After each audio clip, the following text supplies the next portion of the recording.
Magandang araw po mga kapuntos, at sa araw na ito po meron po akong tampok na video para sa inyo at sana ay magustuhan ninyo. Kaya sa mga bago pa po sa aming channel, please po don't forget to hit the subscribe button at ang notification bell para maging notified kayo sa bawat video na ilalabas ko sa channel na ito. At bilang kahilingan po ng punto por punto team at naway maintindihan po ninyo, sana po wag nyo pong i-skip yung mga ads sa aming mga video. Sa maliit na bagay na po na yan, malaking tulong po yan sa ating programa at sa ating ministry. Sana po maunawaan po ninyo. Maraming salamat po, kaya wag na po natin patagalin. Simulan na po natin.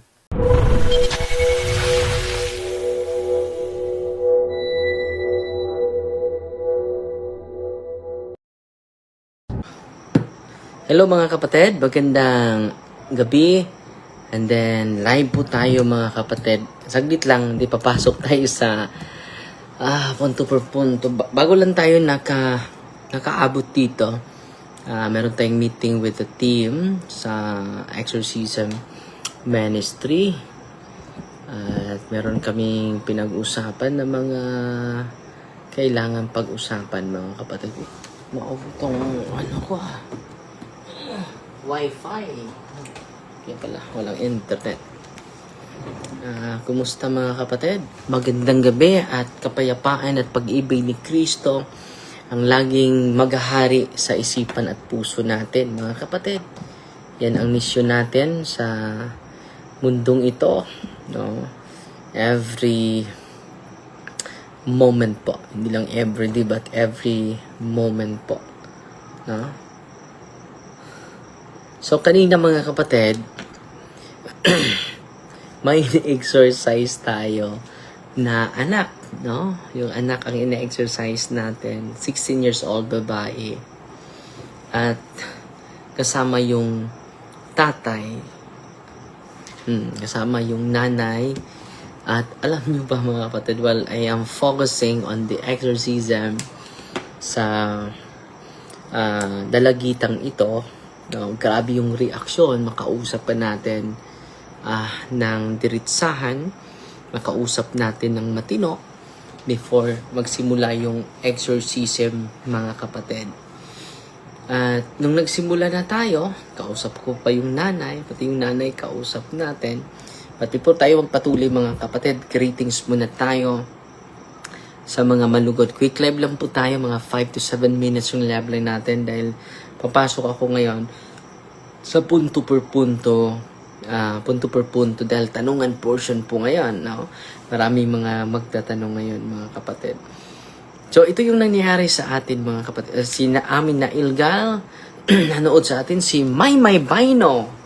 Good evening Father Darwin, good evening po. Si Maura Bumpat, good evening Father.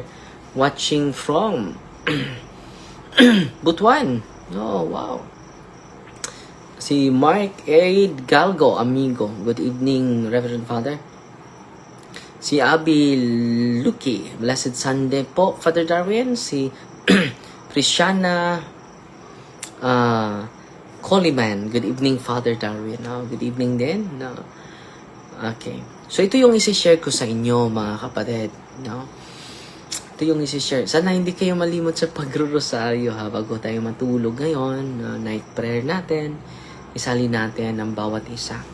Isali natin yung mga ibang sekta, mga pastor na naghahanap sa katotohanan din.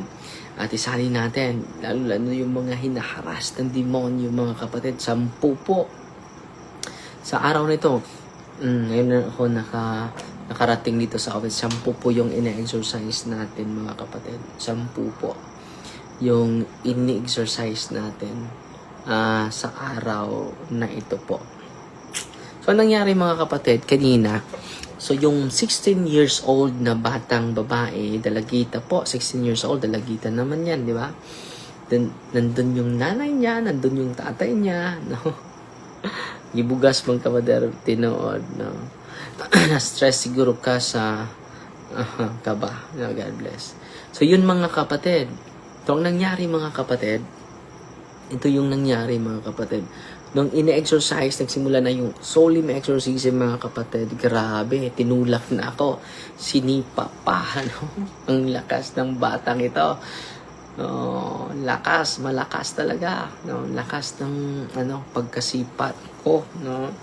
At hindi na po siya yun. No? Grabe yung reaction niya kanina. At alam nyo ba, hindi lang po siya ang nag-react. Pati na yung nanay niya, grabe nag-react na wala sa sarili, mga kapatid. Just imagine ha, yun lang ang in-exercise natin, yung nanay, pero yung anak, pero ang nag-react yung nanay, no? So pag-exercise natin sa anak. At yung nanay, no? At yung pamilya, mga kapatid, may grabe pala yung occult practices. Kaya pala, grabe yung reaction, mga kapatid.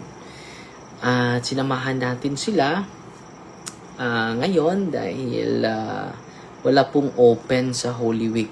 Joy Brusas, open Bank Deliverance Office sa Holy Week. Wala po, dahil Holy Week po, focus muna tayo sa passion, life and passion of the Lord.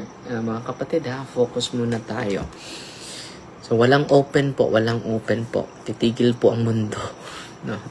Dahil magpo-focus po tayo sa pasyon ng ating Panginoong Hesukristo. At yun po yung climax sa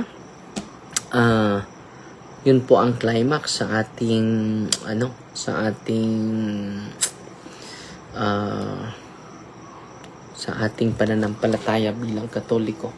So, salamat sa Diyos so, pinalabas ko yung nanay dahil dalawa na po yung nag-react. So, yung team natin, kinuha yung nanay. Dahil while I'm praying the daughter, nag-react yung nanay. Grabe yung reaction ng nanay, no? So, susunod nanay naman yung exercise ko dahil ang daming nakalinya po sa na-exercise, no? So, yan po ang karanasan natin. Grabe, napapaso sa mga sacramentals yung bata, mga kapatid. At buti na lang may team tayo. Yung team ang nag-pray ni nanay sa nanay niya at na-normal naman yung nanay. No? At sabi niya, hindi ko alam yung buong pangyayari, Father. So, napag-alaman natin na grabe yung occult practices ng pamilya po. Pati na yung mga lolo't lola, no, mga albularyo po. So, nag-react talaga during sa exorcism prayer natin kanina. So, ito po, tama talaga ang simbahan. All forms of divination are to be rejected. Malinaw naman na, all forms of divination are to be rejected. No, malinaw na malinaw yan ha, sa banal na sa CCC 2116, all forms. Hindi sinabi niya doon sa simbahan some forms. Kasali na po doon yung divination natin, mga kapatid, no? Si Rosani Barabat, maayong gabi, Father. Dre BE diha iampo in town mitanan ikalimang Okadji Fernandez. No, vice versa po, kapatid. Magdasal tayo sa bawat isa natin. Dahil yung dasal natin ay kinakailangan talaga. Marami na walang panahon sa pagdarasal. No? Kailangan natin na magdasal lagi para punong-puno po ng kapayapaan ang ating isipan at ang ating damdamin, mga kapatid. So, yan lang po yung isi-share ko sa inyo ha. At papasok na po ako sa live natin. Magre-live tayo dahil papasok po ako sa live natin sa punto por punto tanungan portion po. In the name of the Father, and of the Son, and of the Holy Spirit. Amen. Our Father, who art in heaven, hallowed be the name, the kingdom come, their will be done on earth as it is in heaven. Give us this day our daily bread, and forgive us our trespasses, as we forgive those who trespass against us. And lead us not into temptation, but deliver us from evil. Amen. Hail Mary, full of grace, the Lord is with you. And blessed are you among women, and blessed is the fruit of the womb, Jesus. Holy Mary, Mother of God, pray for us sinners, now at the hour of our death. Amen. Glory to the Father, to the Son, and to the Holy Spirit. It was in the beginning, is now, and ever shall be, world without end. Amen. In the name of the Father, and of the Son, and of the Holy Spirit. Amen. Fight Team Maria, tatak sa FD with a humble heart. Amen.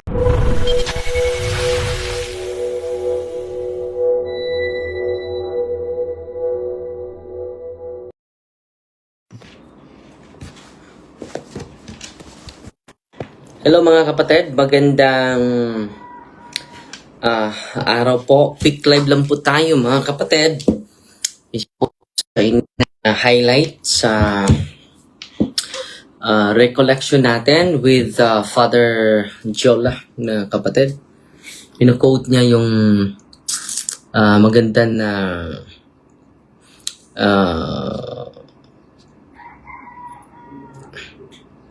encyclical ni Pope John Paul II, Novo Millennio Invente, the beginning of the new millennium of Saint John Paul II. Lalo na ngayon, ang Jubilee tayo. Jubilee is not, therefore, a matter of inventing a new program. The program already exists. It is the plan found in the gospel, in the living tradition. It is the same as ever. Hindi tayo mag-iimbento, mga kapatid. Dahil nandiyan na po yan, nakasulat na po yan sa badal na kasulatan at sa divine tradition ng simbahan. Ito yung challenge niya sa atin, mga kapatid. Una, all pastoral initiatives must be set in relation to holiness. So lahat ng mga initiatives natin, lahat ng mga ginagawa natin, will lead us to holiness. Yan ang challenge natin sa isa't isa, mga kapatid. Yung mga, dahil kapag hindi man lead natin sa transformation natin, useless yung magandang adhikain natin. Useless yung magandang plano natin. Useless yung pastoral initiatives natin. Kahit maganda pa yung plano natin. Must set in relation to holiness. All, not some. Hindi ang ginagamit niya dito. All pastoral initiatives must be set in relation to holiness. Malinaw na malinaw yan, ha? At paano po na masanctify natin yung sarili natin? No? Ayan. May 3 punto po si Pope John Paul II. Sabi ni Pope John Paul II, first, the primacy of grace. So, hindi natin makakaya ito. Hindi natin ma-transform yung lipunan natin using our own perspective, human perspective. Hindi po. Unang kinakailangan natin, primacy of grace. No? At paano po natin maghahari yung mangunguna yung grasya? Lahat tayo. Nagpakumbaba sa ating sarili, receive the sacrament of confession. So, ngayon ay magpakumpisal tayo sa mga tao na lumalapit sa atin sa confessional box or sa mga tao. Magpakumpisal po kami ngayon at bumibisita lang ko sa bahay saglit. And after this, pupunta na tayo sa cathedral for confession and then for recollection sa mga kapatid natin. Bago lang kami natapos, galing sa recollection namin sa mga kaparian sa Diocese of Tagbilaran po. So, una, para masanctify natin, mabago natin ang ating simbahan, mabago natin ang ating mundo, una, the primacy of grace. No? Paano natin makukuha yung grasya? Sa pamagitan ng sakramento ni Kristo po. Kaya nga, merong sacrament of 7 sacraments po. Yan ang pinaka-importante, mga kapatid. Magulo yung mundo when we never do we never receive the grace of God. Hindi yan mabigay ng mga tao. So, pasalamat po kayo sa mga pari ninyo. No? Dahil ang pari lang po ang makapagbigay sa inyo ng sacrament, administration of sacrament. At we know naman na anong kahulugan ng sacrament. Nabasahin natin ha, yung official teaching ng simbahan sa sacrament. Ito po yung nakasulat sa ating Catechism of the Catholic Church 1131. The sacraments are efficacious signs of grace. No? Efficacious signs. No? Hindi po yan ordinaryo.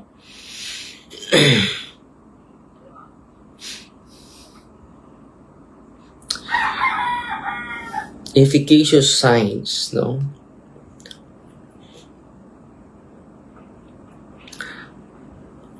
So, efficacious sign. Ano ba yung efficacious sign? Yung sacrament is efficacious sign. Efficacious sign meaning sign something visible and symbolic that points to a deeper invisible reality. Efficacious means it actually causes or brings about what it signifies. It is not just a symbol but a real channel of grace. Kaya nga tinatawag siyang efficacious sign. No? A visible ritual or actual that truly gives grace, not just symbolizes it. No? Hindi lang ito merely symbols, pero natanggap talaga natin yung ibibigay ng Panginoon sa atin. Okay? And then sabi dito, sacraments are efficacious signs of grace. Efficacious signs of grace. Instituted by Christ. Grabe, no? Sino nag-institute nito? Hindi po si Father Darwin, ha? Hindi po Santo Papa. Instituted by Christ. 1131 po sa Catechism of the Catholic Church. Siya po ang utak nito. Siya po ang nagsimula nito. Siya po ang initiative po ito ng ating Panginoon. Efficacious, instituted by Christ and entrusted to the church. Saan niya binigay? Entrusted to the church. Hindi sinabi dito, entrusted to all churches. To His church. To the true church. By which divine life is dispensed to us. So yung buhay ng Diyos, yung sanctifying grace, no? Matatanggap natin. Ang ganda, no? They bear fruit in those who receive them, which the required dispositions. Para tutubo tayo, dapat dispose tayo sa pagtanggap nito, mga kapatid. So ngayon, mga kapatid, no, primacy of grace, yan ang isa sa mga highlight ni Father Jola. To sanctify us, kailangan natin ng sacrament po. So, hindi kaya ko po lahat, pare, madre, mga politician, kailangan natin. Gusto natin magbago yung lipunan natin. First point, no, to sanctify ourselves, to sanctify our society, the primacy of grace. Pero, tinitake for granted natin ito, dahil marami sa atin, nag-rely na po sa ating kakayanan. Nag-rely na po sa ating kapasidad. No? Hindi na po tayo nag-rely sa kapasidad ng Diyos. We become God for ourselves. The second point, ito po, a renewed listening to the Word of God. Ito, pinaka-importante po ito. A renewed listening, no, to the Word of God. Ito ang pinaka-importante, mga kapatid. Hindi lang listening, renewed listening. No? Ang ganda, no? Renewed listening to the Word of God. Hindi, not just hearing, but more than hearing, it is listening to the Word of God. Pero, sino na yung pinakinggan natin, di ba? Yung mga filosofiya ng mga tao, yung mga salita ng mga tao. Nagkagulo po yung mundo dahil we never renewed our listening to the Word of God. Yan ang pinaka-importante natin, to sanctify the society, to sanctify ourselves, to sanctify our family. No, iba na yung binabasa natin eh. Hindi na yung salita ng Panginoon. No? So mamaya, sinisikap ko every day po. Ipopost ko po yung first reading and the gospel. So, ang social media mga kapatid, punuin natin ng salita ng Diyos para meron tayong renewed listening to the Word of God. Pero ano bang pinakinggan mo? Ngayon, yung pinakinggan mo, yun din yung naka-influence sa buong buhay mo ngayon. The way you speak, the way you think, the way you act. Influence of what we heard and what we listen. So ngayon mga kapatid, sana po ay ma-form yung konsensya natin, hindi sa filosofiya ng isang tao, kundi sa kaalaman ng ating Panginoon. Pangatlo, ito po tatlo, no? Pangatlo, ito yung pangatlo. Third, to make the church the home and the school of communion. Ito po. Ito yung pinaka-importante mga kapatid.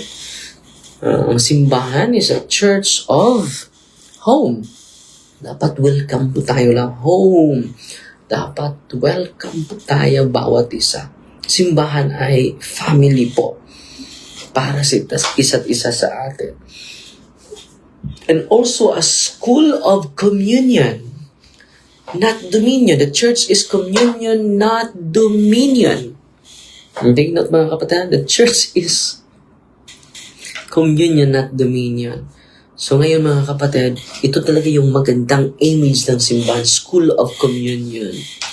Kaya nga, ngayong sunod na mga araw, naglakad-lakad tayo to educate the people because the church is the church of not dominion, but communion. That's the wonderful image of the church. Especially the synodality of the church. Yung highlight sa synodality mga kapatid, itong tatlong word, communion, participation, panglima is mission. Okay.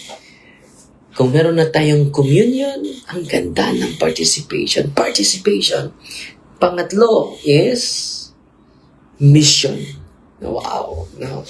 So yan lang po yung tatlo mga kapatid. How to sanctify ourselves. How to anchor all our pastoral activities. Leading us to holiness. Yung mga plano natin, if it is not leading to holiness, it is useless. Paano po? May tatlong punto na gusto na ma-highlight sa ating mahal na Santo Papa. Una po, primacy of grace. Pangalawa po, the renewed listening to the Word of God. Pangatlo, the church is a home. The church is to make the church the home. No? Welcome tayo sa bawat isa. Home. No place like home. Totoo, hindi. No place like home. To make the church the home and the school of communion. Not the school of dominion. Iba po yun. No? Yan po yung tatlo. To sanctify us. To sanctify the people of God. Yan ang gawin natin. Okay? So yan, salamat po ako kay Father Carmelo Chula na nagbigay sa atin, recollection master natin. At prepare na ako dahil magpakumpisal po ako ngayon. No? Okay, pasalamat lang tayo sa mga star senders natin ngayon. Si Gina Apatan, Dinukot, 50 stars, si Tisuy og Tisay. No? Wow, salamat po, 500 stars. So, tatapusin natin ito sa isang padalangin po in the name of the Father, and of the Son, and of the Holy Spirit. Amen. Our Father, who art in heaven, hallowed be the name. The kingdom come, the will be done on earth as it is in heaven. Give us this day our daily bread, and forgive us our trespasses, as we forgive those who trespass against us. And lead us not into temptation, but deliver us from evil. Amen. Hail Mary, full of grace, the Lord is with you. Blessed are you among women, and blessed is the fruit of the womb, Jesus. Holy Mary, Mother of God, pray for us sinners now and the hour of our death. Amen. Holy Mary, Mother of God, pray for us sinners now at the hour of our death. Amen. In the name of the Father, and of the Son, and of the Holy Spirit. Amen. God bless.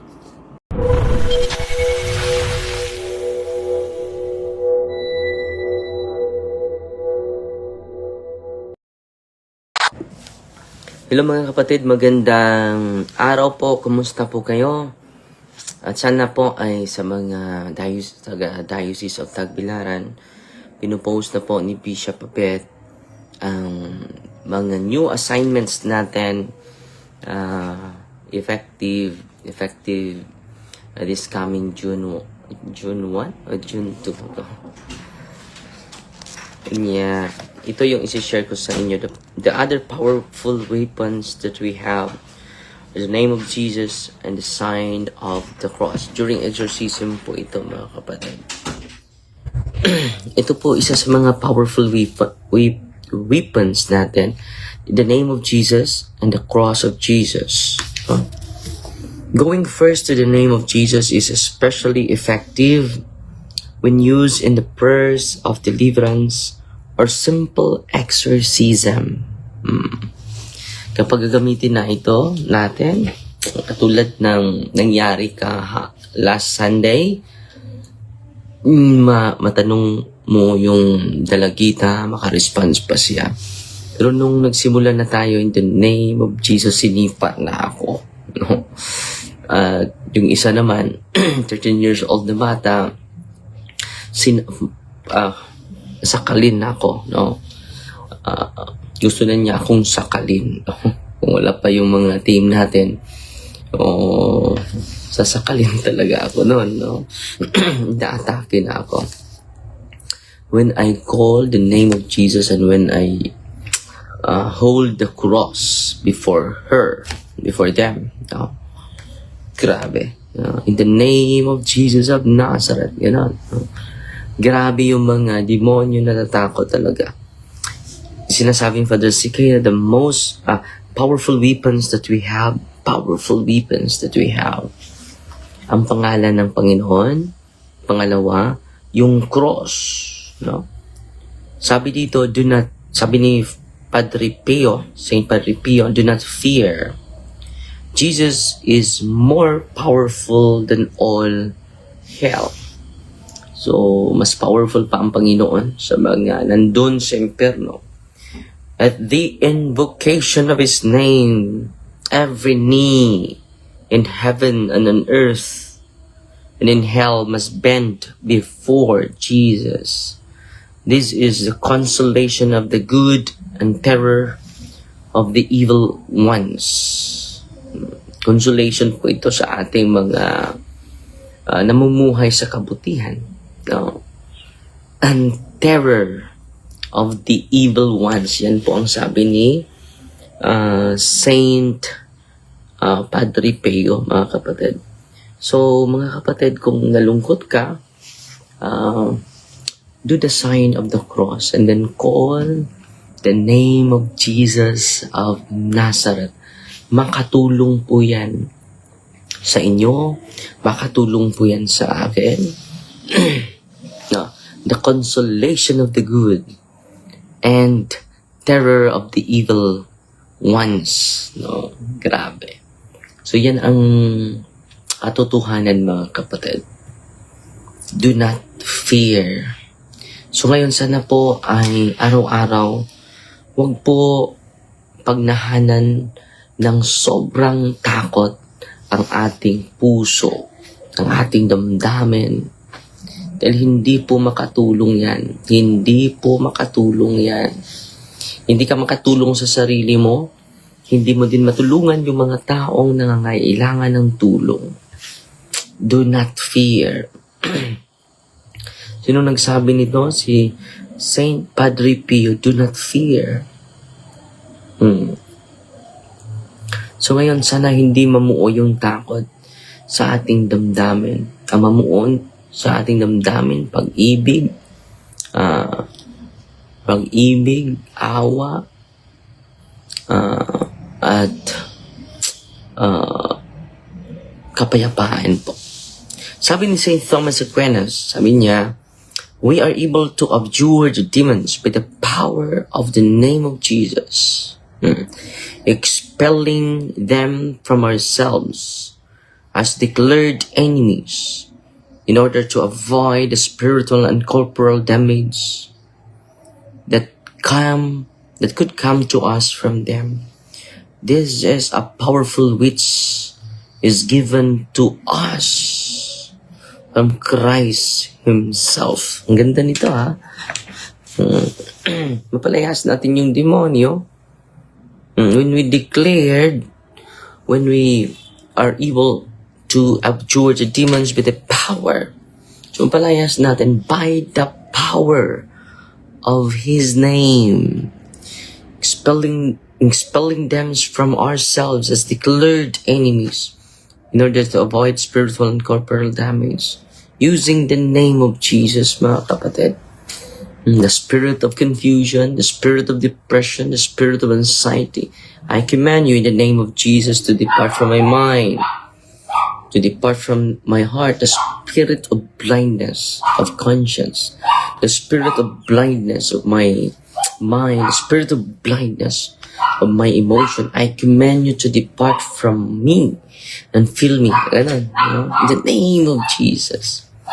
This is, in order to, anong consequence nito?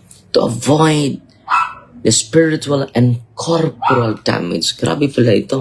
Kapag hindi natin mag-guard yung imagination natin, hindi natin mag-guard yung emotion natin, hindi mag-guard natin yung ating memory, hindi mag-guard yung ating will, mga kapatid, to avoid the spiritual and corporal damage. Hindi lang damage nito yung physical natin, corporeal natin, pati na din yung spiritual dimension. It causes damage, mga kapatid, sa ating lahat. This is, take note, this is a power which is given to us from Christ Himself. Ang ganda, no? This is the power given to us. To us, plural po. Sa ating mga bininyagan, sa ating binabautismuhan sa pangalan ng Ama, ng Anak, at ng Banal na Espiritu. Nabautismuhan po tayo by that very moment. In our baptismal moment, mga kapatid, in our baptism, we receive directly, literally, the power of Jesus. Sino nagsabi nito? Saint Christians, sabi ni Saint Anthony of the Desert, by merely pronouncing the name of Jesus, crucified, drive away all those demons whom you worship as gods. Their charms and their influence lose all their power wherever the sign of the cross is formed. Saint Anthony of the Desert. Bumalik. Salamat sa Diyos, mga kapatid. Bumalik na.